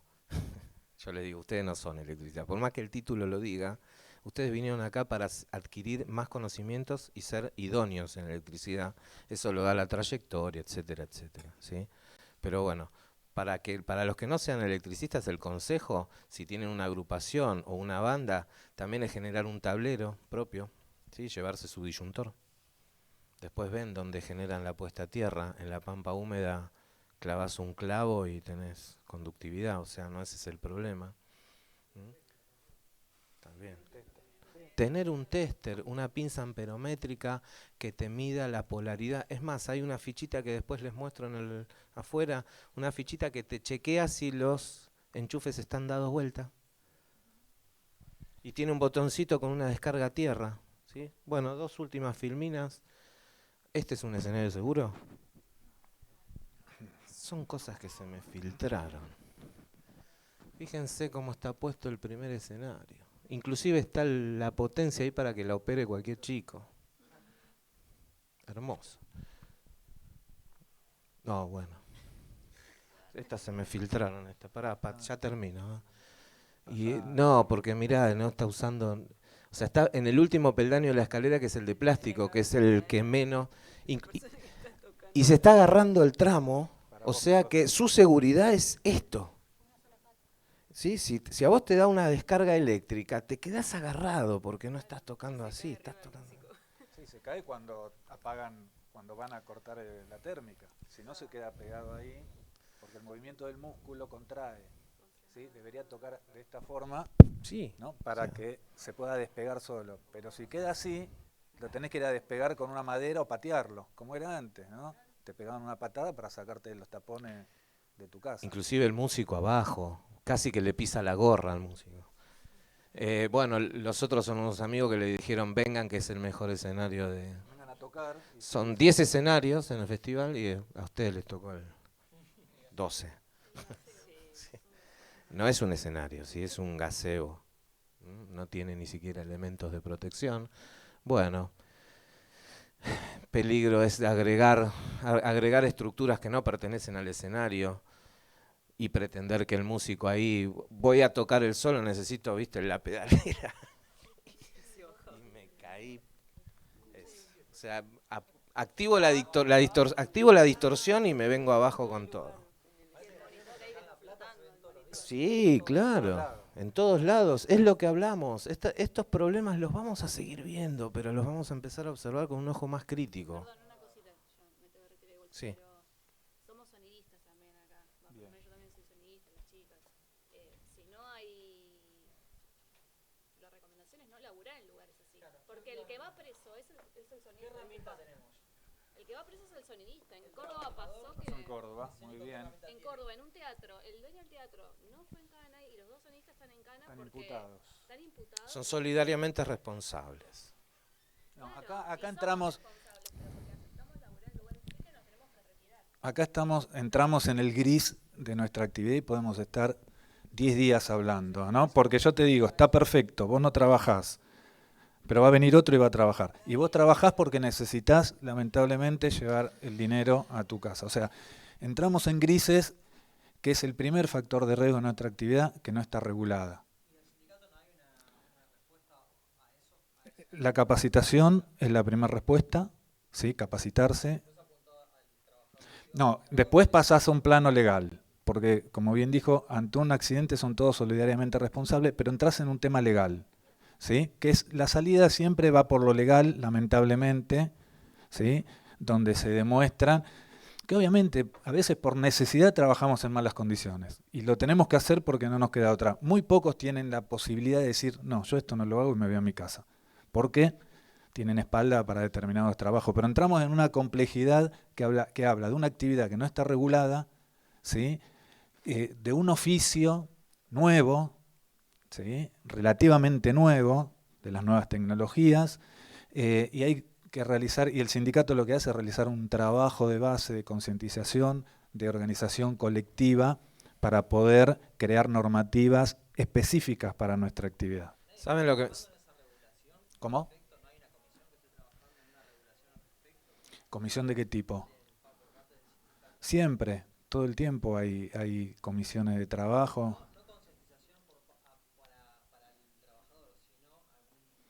Siempre estamos siempre articulamos con el poder, eso se articula con la voluntad política, ¿sí? Tanto en el Congreso, como con los legisladores, como con los funcionarios. Inclusive yo te puedo decir una acotación más. No solamente, no de nada, no solamente en esta profesión, También a los electricistas le pasa que van a una casa y le dicen, tenés que poner la jabalina, el disyuntor, bueno, más de 150 lucas te tenés que gastar. No, no lo ponga, mijo. Porque no pasó nada en 40 años que yo vivo acá. Me dijeron el otro día eso en un centro cultural, que tenía 2 enchufes que estaban cambiados de polaridad y costaba 5 minutos cambiarlo. Y me dijeron, no, ¿para qué va a venir uno de acá del sindicato a decirme que tengo que cambiar las cosas? Es complejo la articulación con cosas que las tenemos que ver desde nuestro oficio, ¿sí? Y si no, claro, tenés que ir a clausurar y no es el hecho clausurar ni un...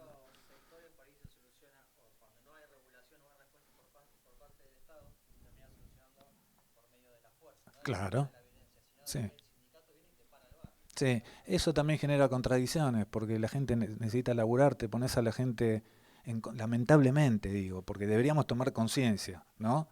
Pero viene otro y lo hace atrás tuyo, ¿eh? Sí, pero también no es solamente la conciencia de los trabajadores, también es esto, la conciencia de que pues, hay una persona que le decís o le informás que tiene la instalación mal hecha y tal vez no es que mala persona, pero no entiende el riesgo que significa hasta que a alguien le pasa algo. Totalmente. Sí, sí, tal cual. Y funciona así. Tiene que pasar algo y aunque hayan pasado cosas, hayan muerto compañeros, es difícil también cambiar eso porque hay que concientizar de mucho más atrás. Pero bueno, en eso estamos y en eso consiste también la organización colectiva. Hay mucho, bueno, acá están un poco descritos los factores de riesgo generales. Espera un segundo, pero les digo, también está el factor climático, ¿sí? En eventos y shows al aire libre. Acá están los factores generales básicos de riesgo.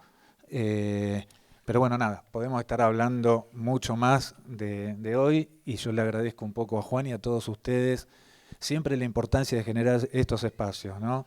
A mí con tantos años me encanta hablar con los jóvenes, verlos cara a cara, verlos en estos espacios donde podemos empezar a discutir cómo se trabaja, cómo tenemos que trabajar, cómo nos tenemos que formar y concientizar y trasladárselo a nuestros compañeros, porque a veces pasa eso, vos ves a un compañero trabajando mal y le decís, che, loco, no trabajes así, y te dicen, yo hago siempre así, total nunca pasó nada, y a veces nos chocamos entre nosotros, ¿sí? En vez de unirnos para algo, porque estamos atravesados también por muchas necesidades, pero bueno, de eso se trata, y bueno, y agradecer también que existan estos espacios, y bueno, ojalá podamos profundizar algunos de estos temas en otro momento, porque da para hablar mucho en función a los ejemplos, a las experiencias, a las cosas que vemos que pasan cotidianamente. Y bueno, le voy a hacer entrega a Juan de un manual físico para que quede acá en la universidad como parte de compromiso de nuestro joven sindicato y como trabajadores. Así que Juan, te hago entrega y te agradezco. Aparte, muchas gracias por brindarnos este espacio. Muchas gracias, te agradezco Pati, Fede, por brindar esta capacitación, que me parece una información muy, muy valiosa para nuestro trabajo. Así que bueno, nos vamos con información muy valiosa y me parece que con ganas de saber un poco más sobre todo esto, ¿no? Bueno, agradecerte a vos, agradecerles a todos, gracias por venir. Y bueno, generar estos espacios es lo que nos hace ser un poco más responsables día a día.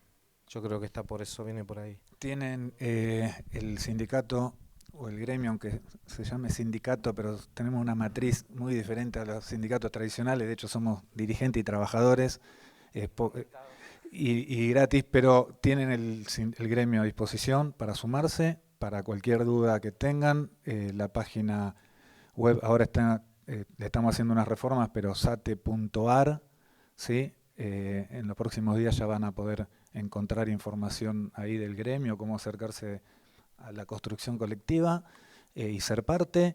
Y bueno, y quedamos a disposición. Cualquier duda, cualquier consulta, cualquier cosa que les pase o que hablan con Juan, me llaman a mí, no tengo ningún problema, mi teléfono está abierto las 24 horas y disponible para atender cualquier situación que se necesite.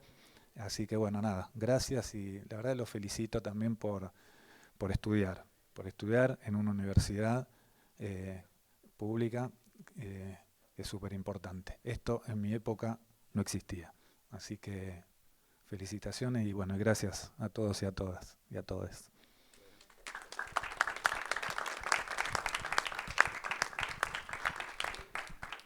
los molesto, hacemos una foto grupal, ¿les parece?